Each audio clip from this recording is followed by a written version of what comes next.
Good morning मित्रांनो. तर एक असा यंग एज मधला एक्सपिरियन्स जो म्हणजे आजकालच्या प्रत्येक मिडल क्लास मुलांच्या दिमागात असतो. तो म्हणजे की आपलं एक स्वतःचं घर असलं पाहिजे. एक एज नंतर स्वतःच्या घरचे लोक त्याच्यासाठी स्थळ बघायला चालू करतात की माझ्या मुलाचं सेटल होऊन त्याचं लग्न झालं पाहिजे, सर्व गोष्टी झाल्या पाहिजे.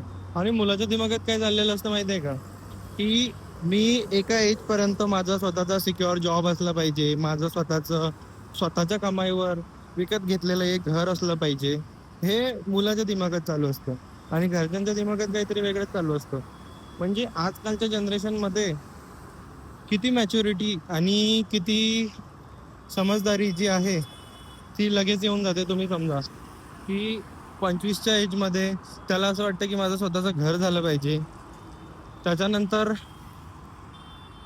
जे काही त्याचे 2-3 वर्ष आहेत त्यामध्ये त्यांनी थोडंफार का होईना त्यांनी एन्जॉय करून मग त्याची लाईफ सेट केली पाहिजे.